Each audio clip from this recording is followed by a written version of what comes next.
bang this thing. There we go. Interesting. So what we're talking about here are puzzles, problems, and most of them boil down to this. How do you use calculus to solve finding a minimum or a maximum? How do you use it to solve a min-max problem? So let's show you, start off with a nice simple one, and then they're almost unlimited, right? The number of situations we could create that calculus could help us solve. So the first one is find two numbers. This is like question one. Find two numbers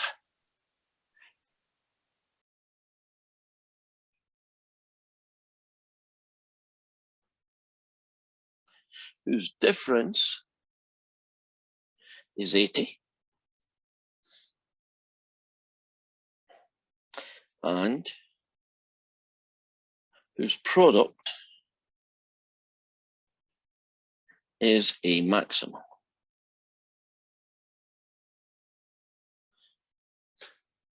So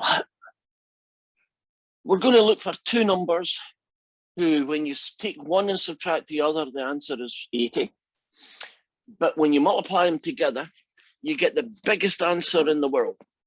Now, what you could have done, and I guess this might have happened in the past before calculus was invented, is you could do that guess and check thing. So you might say, I don't know, the difference. You might say 82, take away 2, that would get you 8. And then 82, take away 2. I'm puzzling here because that question looks impossible to me. I want to make sure I've written down the right.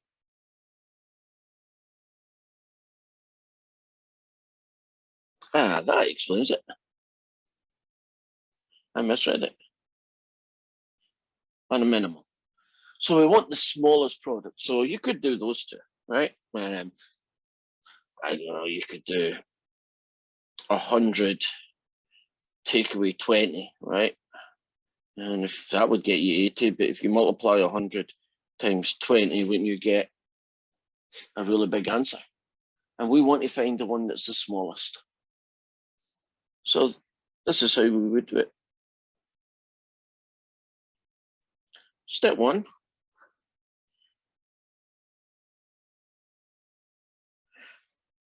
Choose two variables. I'm going to let x be the first number. I'm going to make y be the second number. That's easy done. Step two then is find y in terms of x. So I want to find what y is in terms of x. Now, what do I know? I know that the difference in these two numbers is 80.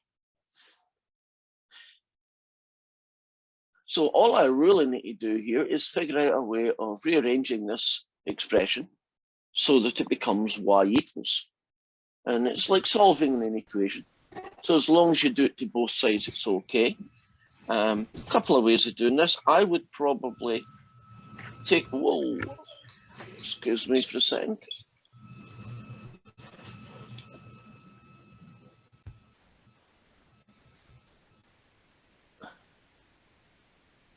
Oh, is that me that's causing that? I thought it was someone else. Has it gone away?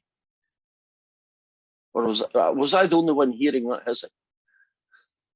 Okay, it's gone away. Good. Some kind of feedback. Right, back to the job. I have two numbers whose differ by 80. If you subtract x from both sides, if you multiply everybody by -1, and you make it look pretty, there's step two.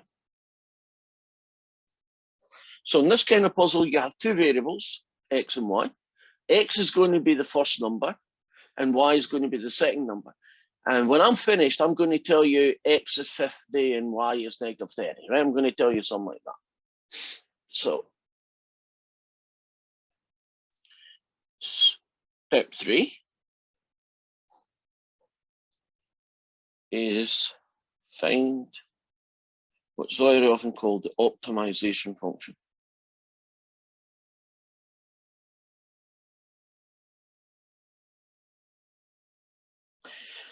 Well, we're being asked here to maximize the product of the two numbers. Well, that means x times y. And I'm going to call this guy P, short for product. And I know it's x times this guy up here.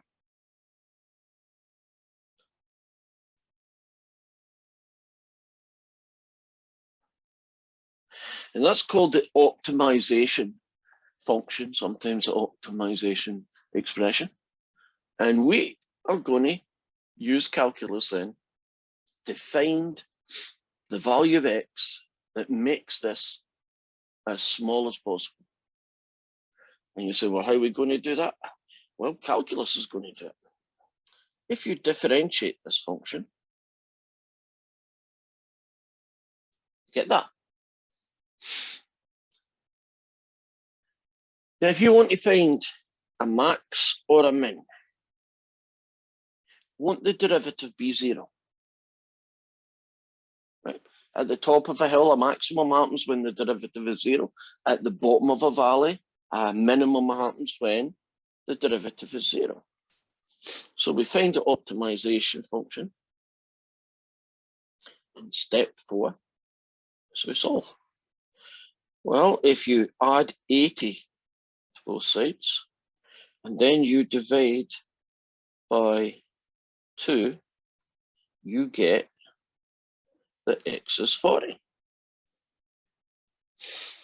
And since x is 40 and y is x take away 80, that makes y negative 40. And there's your solution.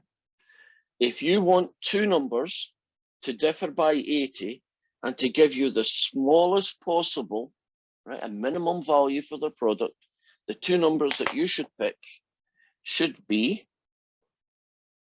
40 and negative 40. Okay, let's check it out.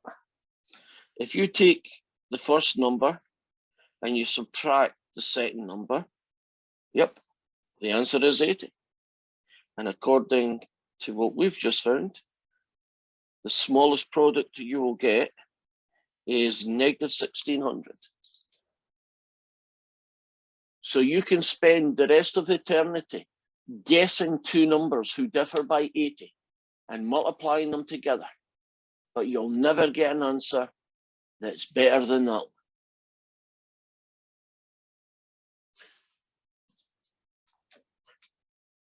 So that's one of the many types of optimization questions that you could get. So negative 1600 is the maximum? The minimum. Oh, okay. Yeah. Originally, I misread it because I was reading question 2 when I should have been reading question 1. Now, let's show you that same type of question, but kind of switch places. This time, we're going to find two positive numbers.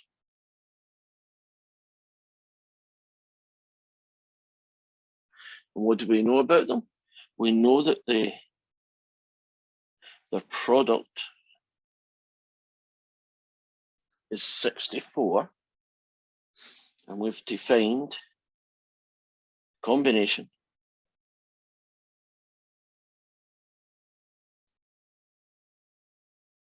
whose sum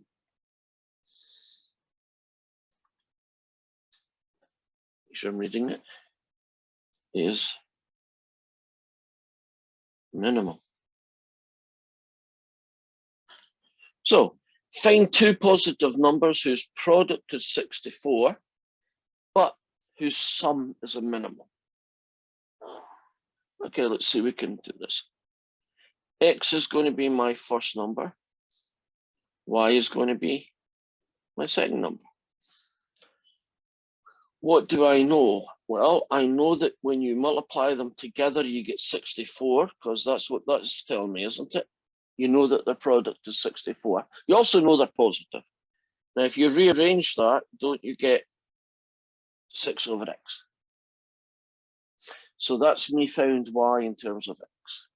Now, what is the optimization function? The thing we're trying to optimize? Well, we're trying to find the sum, and we want to make it as small as possible. So I'll call that guy S for short, and I'll replace the y with 6 over x. So this is the goal. If you can get to here, the rest is pretty much the same. Differentiate, find the critical numbers. If there's more than one of them is going to be the right answer. If there's only one, it's going to be the right answer, right? So if there's only one critical number, you've got it. If there's two, one of them might be the biggest answer you can get, and one might be the smallest answer, and you'll have to figure out later which. So at this point here, once I've found the optimization function, calculus kicks in, and I'll find its derivative. That's one. Okay, anybody feel brave and tell me what the derivative of 6 over x squared is? Oh, is it x squared or just x? Oh, sorry, I just half gave the answer there, didn't I? 6 over x. What's the derivative of 6 over x? You've done 1 over x, so just stick a 6 on top of it. Negative 6 over x squared. It is indeed. But isn't the 6 supposed to be a 64?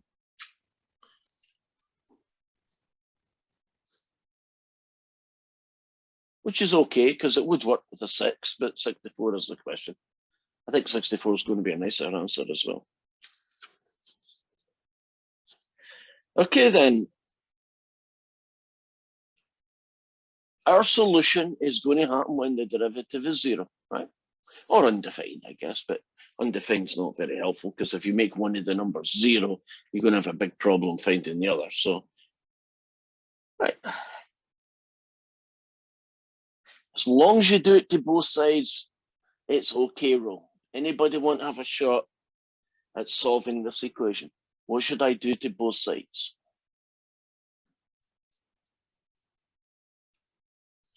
-1, then times by x squared. Oh, it's interesting order, but that'll work, so I'll use it. And if you times by x squared, you get that. Okay, where are we off to next?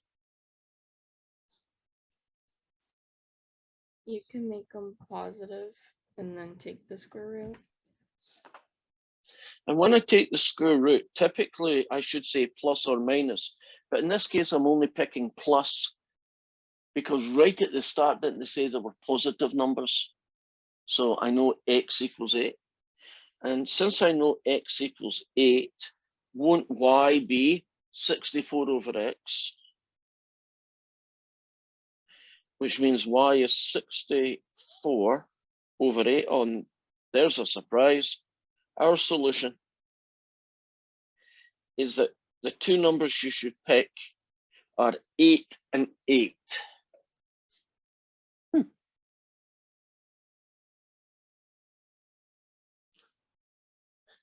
Does that make sense? Two numbers multiplied together, 64, check. And the biggest, or I should say the smallest sum that you can get is 16. Well, we'll try that out. 64. Well, I could do 10 times 6.4, couldn't I? But that would add up to 16.4, right? That's smaller. I could do, well, that's hard to do, easy ones. I could do 4 times 16, but that wouldn't be any good because that would add up to 20. That's even bigger. So what we've done here is we've managed to figure out the solution to a puzzle given limited information. I now know that if a product is 64 and I want them to add up to the smallest possible answer you could ever get, you need to use the two numbers 8 and 8, and that smallest sum that you could ever get will be 16. And you can spend the rest of your life looking for a better one, but there won't be. That's the optimal answer, optimization. To a different story. Let's do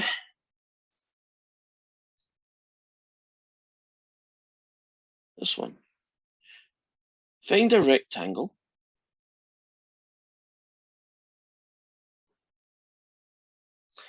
with a perimeter of 60 with the largest area.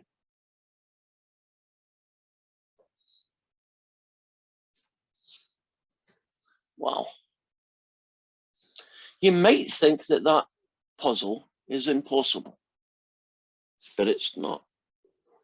So I like pictures. So I'm going to draw what that rectangle might look like. And I'm going to call this guy X, and I'm going to call that guy Y. So the two numbers I'm going to pick are going to be the length, which I'm going to call X, and the width, what I'm going to call Y. And the optimization function comes from here. Oh, you want the largest area. Well, the area is going to be X times Y. What I don't have yet is I don't know what Y is in terms of X. Right? I need that Y to be turned into X's. So this will become an expression that only uses X, and then I'll do my calculus. Now, what do I know that could help me do that? Well, I know the perimeter is 60. So if I go to this rectangle, basically, isn't the rectangle the four sides added up? Right, the perimeter is. So the perimeter, which is 60, is made up of those four sides added up. Can you see where this is going? My goal is to get Y equals something using X's, right? So I'm starting here. What should I do to both sides?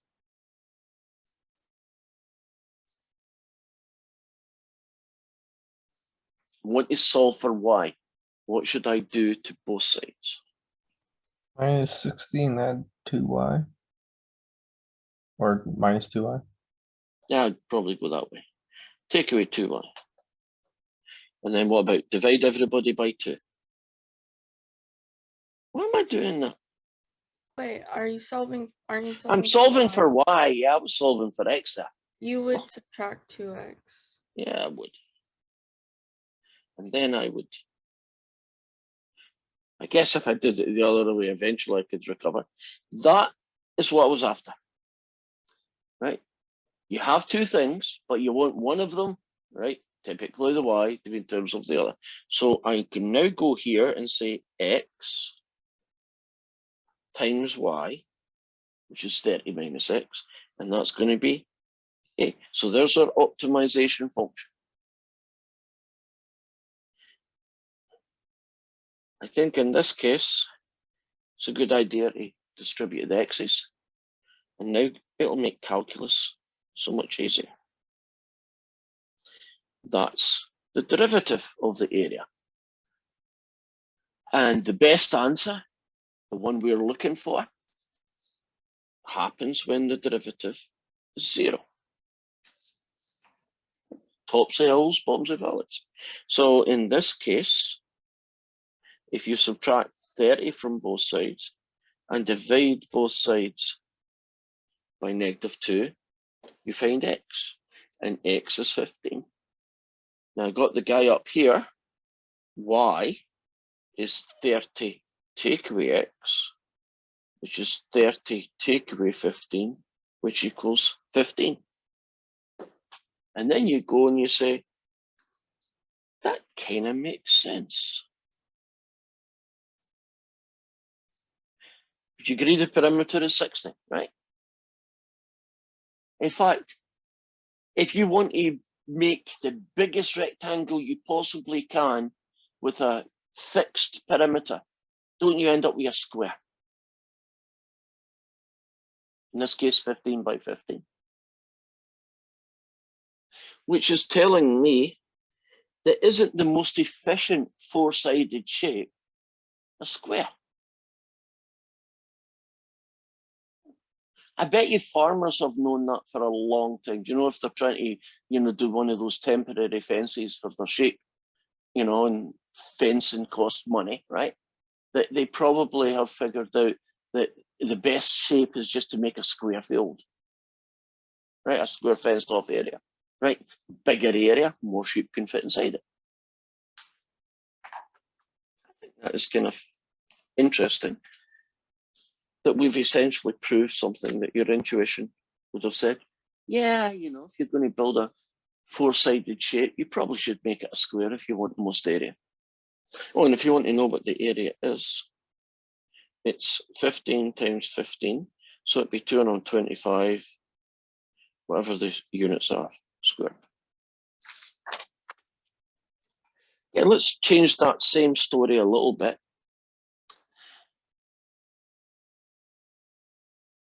Farmer has 120 feet of fence. He has a barn. So here's my barn. So he doesn't need to put any fencing on his barn. He only needs to fence 3 sides. I mean, if you want to save money, don't you? You'll use, a building, you save you some money, right? So he's going to build a little enclosed fence here. He has 120 feet of fencing to do it. What is the maximum area he can make?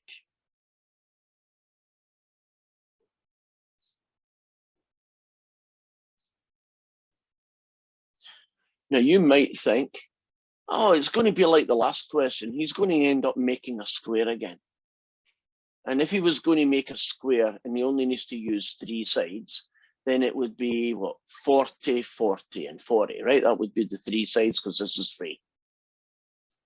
But that's actually not the right answer.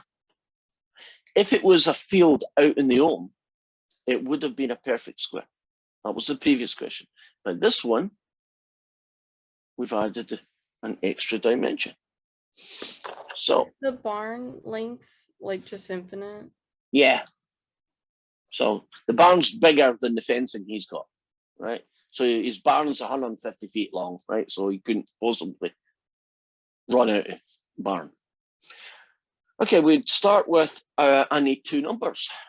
And I like X and Y because I have no imagination. And won't 2Y plus an X be 120 feet? And X is basically my first number, which is what my length, and Y will be the width again, right? So that's just names for them. So 2 Ys and an X is all the fencing, and that equals 120.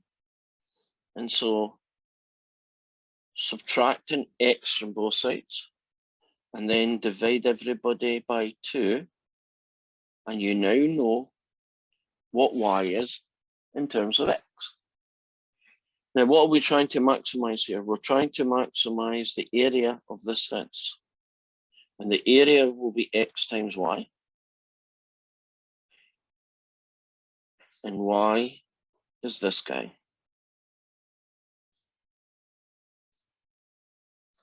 And if you multiply it out,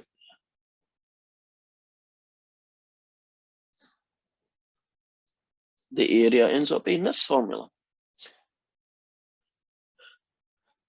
We have now got our optimization formula. We're trying to optimize area, and it's written in terms of just X. It's exactly what we need. So the end of this is pretty straightforward. You differentiate.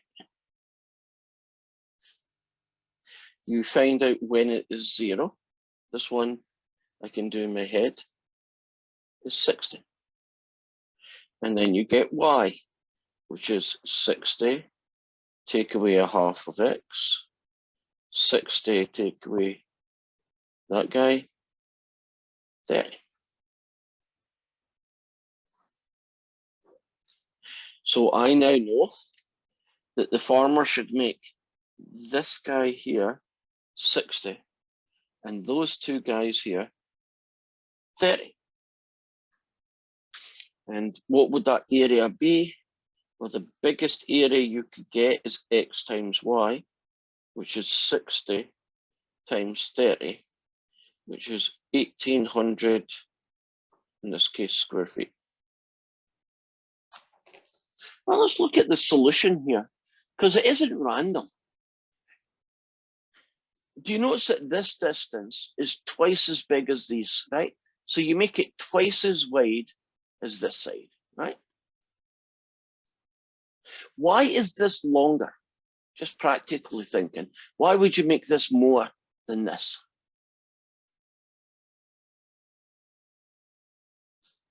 What's the advantage of making this long?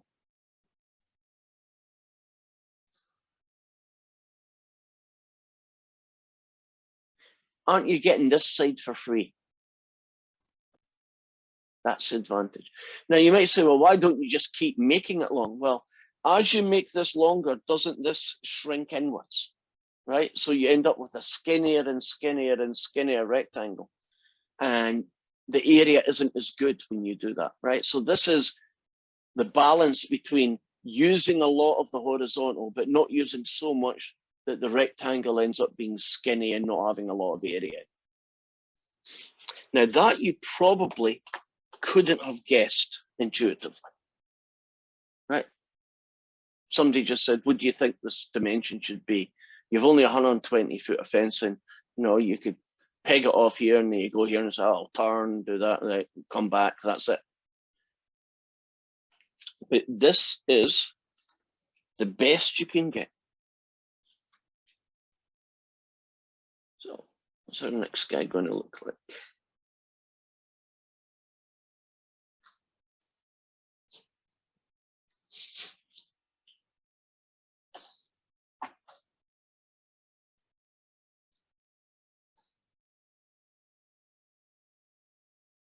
This one's like question 4. Just write it down. It says find the dimensions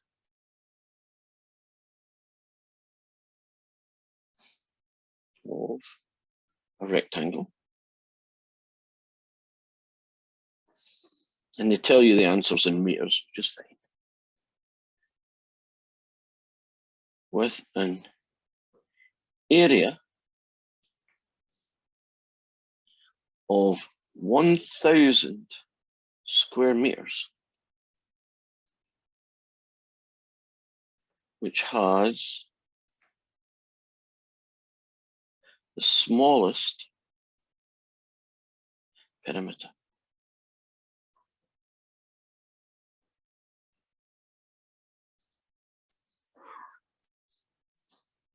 It is a rectangle question, but it's not, here's a perimeter, find the best area. It's, here's the area, find the best perimeter. So I'm going to draw my rectangle. There's no restrictions on it. So these two are going to be X, and these two are going to be Y. And I'll call X the length, and I'll call Y the width. So when they say find the dimensions, they're basically saying, just tell me who X and Y is. You don't need to tell me the perimeter or anything else. Just tell me who X and Y is. That'll get me the smallest perimeter. Now, I need to find Y in terms of X. And the only piece of information that you've given that has any kind of number attached to it is, you're telling me that the area is that. So the area of any rectangle is its length times its width. And if you tell me the area is 1,000, you've just told me that. If I Divide both sides by x. There's that crucial piece of the puzzle that you need. You always need to find y in terms of x, right? In these kind of situations. Right, I know y then is 1,000 over x. Now, what am I trying to optimize here? Well, that's right at the end. We're being asked to find the smallest perimeter. So I now need to write down what the perimeter of this rectangle would be. Well, it's 2x's plus 2y's. But I want it only to use x's. So it's that guy, which in turn gets me that guy. So my optimization function, the one I'm trying to find the biggest or smallest value for, ends up being this guy. Now, once we get to here, and only once we get to here, calculus takes over. Because if you want to find when something is its biggest or its smallest, don't you find when its derivative is 0? Or undefined, but really 0. Well, if you differentiate this, you get 2. Seen this guy before, you get negative 2,000 over x squared. And we are trying to solve when is it 0. Okay, I'll take any volunteers. What could you do to both sides to solve this equation?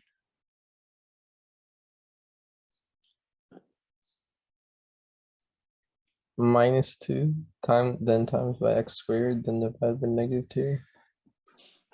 It's kind of all of the steps, right? Subtract 2 from both sides. Multiply both sides by x squared. Divide both sides by -2. What will I do now? Take the square root. Okay.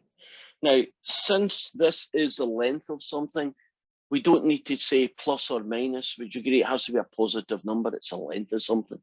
So that's why I'm not writing minus down as a choice. And we can't do very much with that, but I can simplify it to be 10 root 10. We comfortable with that? This simplifies down to that. Now, I need to know the other guy because that's half the puzzle. Well, if you want to find y, you just return back here. And y is 2x plus 2,000 over x. So y is going to be 2 times 10 root 10 plus 2,000 over 10 root 10. Now I'm going to do the math and find out what it is, but I already know what it's going to be. What do you think y eventually is going to be when I make this pretty? 10 square root 10. Yeah, it's going to be a square, isn't it? Give me a gut feeling it's going to be a square. Let's see what it looks like.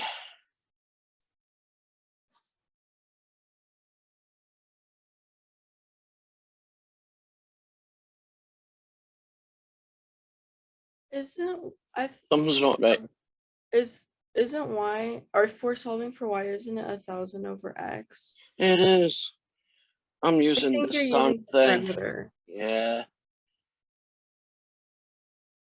Which is much easier.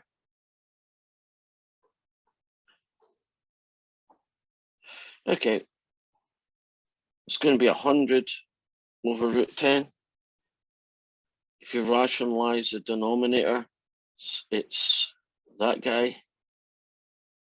It's 100. And that gets you. There's the 10 root 10. Yeah, I was scanning over here instead of scanning there. And it is what we predicted. The x, the length, and y, the width, create a square. So if you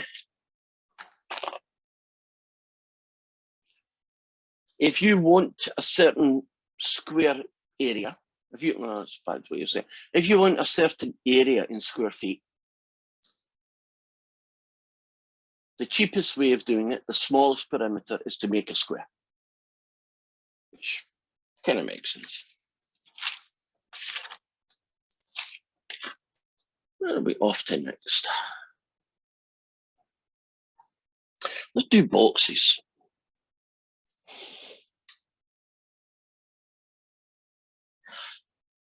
I'm going to create a box, 3D shape.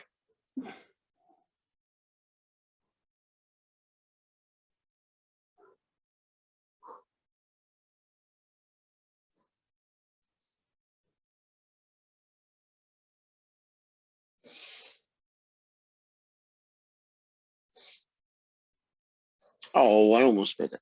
This kind of a box, right? Sort of. And my box has a square base to it. And that's Y. And its height is Y. And my box, although you can't see it, has got a lid in it. Like it's a bit like a shoebox, right? So it's a square, but it could be quite high or it could be quite low, right? But it's a box. And I know, well, I'm going to tell you that the volume of the box is 64 cubic inches. And I want to find the least amount of material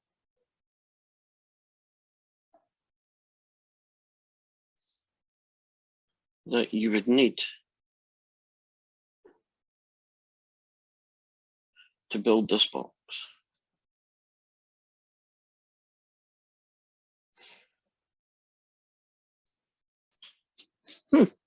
So it must have a square base, but it can be any height you like. It has to have a volume of 64 cubic inches, and we want to make it using the least amount of material. Well, I've got my X is the length, and the second one is X is the width, and the third one, Y, is going to be the height. So that's my two variables, right? Two of them happen to be the same. X is the length, X is also the width, but the height, okay, the height is going to be called Y. Now, since you've told me that the volume of the box is 64, I should be able to find Y in terms of X. Well, the volume of a 3D box is length times width times, oops, start that again. Length times width times height. And that's X squared Y, 64. Are you comfortable with that? That the volume of this box is 64 in terms of X and Y becomes X squared Y is 64, right? Length times width times height. And if you want to find Y, you only need to divide both sides by 64. I'll put a box around that so I won't scan it next time. So far, so good. Now, we have to interpret what they mean by find the least amount of material that would be needed to build this box. Well, if you were going to build this box, wouldn't you have to use, let's say it's made out of cardboard, wouldn't you have to use a piece of cardboard that size just for that wall, right? And wouldn't there be another wall here and one here and one here? And wouldn't there be a piece on the bottom and another piece on the top? So what you're really asking me to do here is to make this box with the smallest amount of rectangles and pieces that build from it. That's called the surface area. We have a name for that. So we are going to find the surface area of this box. Okay, what's the area of the piece that would be the floor? What's the area of this floor? X squared. Would you agree, although it's hard to say, but isn't there a top? Because this thing has a top to it, right? As a lid. Won't the lid also be x squared? So that means there's two of them, right? Right. What would be the area of this shaded red one, the front side of the box? What would this area be? XY. And wouldn't this one here be xy as well? What about this side one here that my finger's going back? What would its area be? Same. XY. And so this one as well. So basically, don't you get 4 xy's and 2 x squareds? Are you comfortable with what I just did there? For the total 6 pieces that make that box, the surface area as we call it, is made of 2 x squares, a floor and a roof, and 4 side walls xy. And I'm going to call this guy S for surface area. And I'm going to replace that guy with 64 over x squared.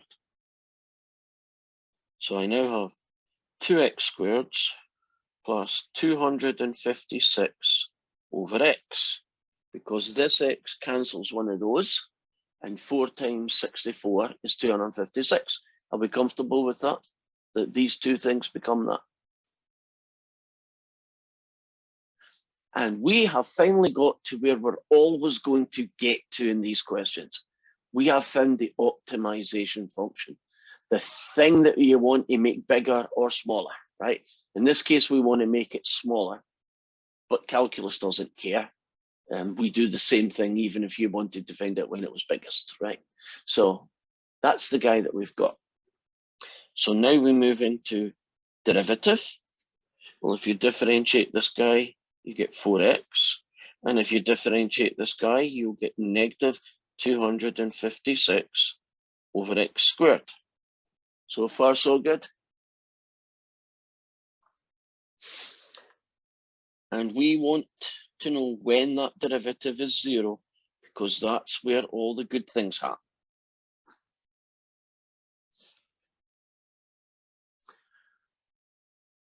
Oh God, I can think of 2 ways of solving this. I'll take a volunteer. What could you do to both sides to help solve this equation? Minus 4x. Okay, we're going that route. Nothing wrong with that. That works fine. What are you going to do next is the question. Times by x squared. Ah, well done. If you do multiply both sides by x squared, okay. What are you going to do next? I think you accidentally put x squared instead of cubed. What are you going to do next? Divide by -4. Oh, 64.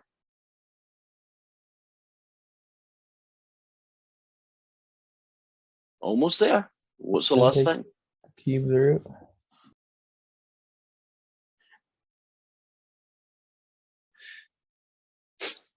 Now, sometimes that might well be the answer. You know, if it's a cube root of 17, we want exact values, so leave it as a cube root of 17. But sometimes you get lucky and you get an answer that's a nice number. What is the cube root of 64? 4.